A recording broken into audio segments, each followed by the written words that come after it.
বিগত দেড় দশকের মধ্যে এই প্রথম পশ্চিমবঙ্গের বিধানসভা নির্বাচনে তৃণমূল কাণ্ডারি মমতা ব্যানার্জি বেশ চ্যালেঞ্জের মুখে পড়েছেন।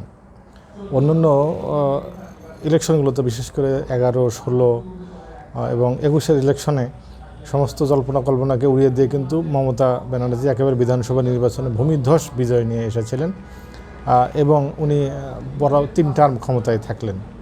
তো এবারের নির্বাচনের আগে দিয়ে যে ইন্ডিয়ান SIR যেটা হলো, স্পেশাল ইন্টেনসিভ রিভিশন, বিশেষ করে নাগরিকত্বর যে হাল নাগাদ বা সংশোধনী যে বিষয়টা, সেই বিষয়টাই অনেকেই মনে করতেছেন এটা মমতার জন্য বেশ একটা বিব্রতকর অবস্থা তৈরি করে নিয়ে আসবে, বা মমতা হয়তো বা এই কারণে বিভিন্ন আসনে ভোট কম পাইতে পারেন।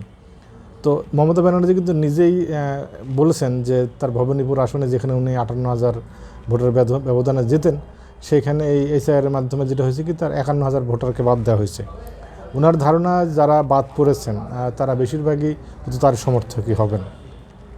আসলে যেটা দেখা যাচ্ছে যে SIR-এ যারা বাদ পড়েছেন তারা বেশিরভাগই মহিলা। বিশেষ করে যে শর্তগুলো যেটা দেওয়া হয়েছিল, যে 11টি পরিচয়পত্রের যে শর্ত, সেই শর্তগুলো যারা মানে উপস্থাপন করতে না পারবে তারা SIR-এ নাম থাকবে না। ভারতীয় সমাজ ব্যবস্থায় বিশেষ করে বৈবাহিক সম্পর্ক স্থাপনের ক্ষেত্রে এই শর্তগুলো বেশ জটিলতা লাভ করে, এবং এই জটিলতার কারণে কিন্তু অনেকের ভোটার তালিকায় এই নামটা থাকে না। তো এই ক্ষেত্রে অনেকেই মনে করে যে মমতা ব্যানার্জির সরকার হলে হয়তো বা এই বিষয়গুলোতে একটু সহানুভূতি দেখাতেন, এবং মমতা ব্যানার্জি নিজেও মনে করেন যে এগুলোতে সহানুভূতি দেখানো দরকার। আবার অন্য দিক দিয়ে চিন্তা করে দেখা যায় যে দেশের নাগরিক হিসেবে তাদের দেশের জাতিগত পরিচয়ের জন্য কিন্তু এই ভোটার তালিকায় নাম থাকাটা গুরুত্বপূর্ণ বিষয়, মানে এটারও কিন্তু একটা আইনগত ভিত্তি আছে, এবং সেই কারণেই কিন্তু বিজেপি সরকার, কেন্দ্রের বিজেপি সরকার সেটা কিন্তু করতে পেরেছে। তো এখন অনেকের যে ধারণা যে বুথ ফেরত সমীক্ষা কিন্তু 23শে এপ্রিলের যে নির্বাচন যে প্রথমার্ধে হয়ে গেল, সেটা কিন্তু বুথ ফেরত সমীক্ষা কিন্তু এখনও বাজারে আসে নাই। এখন আজকের যে নির্বাচনটা হলো 29শে এপ্রিলের, তো এরপরে হয়তো বুথ ফেরত সমীক্ষা পাওয়া যাবে, তাতে বোঝা যাবে যে আগামী 4 তারিখে আসলে শেষাশি কে আসবেন।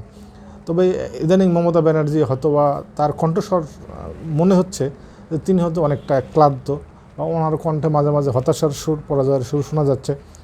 এমনও হতে পারে উনি হয়তো বা ক্ষমতাতে আসবেন একেবারে মানে খুব মার্জিনাল ব্যবধানে, অথবা দেখা গেল যে সংখ্যাগরিষ্ঠতা যা দরকার তার হয়তো 2-1টা বেশি হয়তো পাচ্ছেন, এরকম একটা আসনে উনি হয়তোবা জয়লাভ করতেছেন, অথবা অল্পের জন্য হয়তোবা ক্ষমতা থেকে ছিটকে পড়তে পারেন।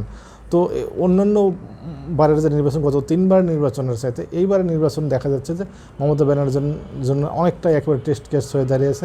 দেখা যাক শেষ পর্যন্ত কি হয় এবং শেষে কী হাসে।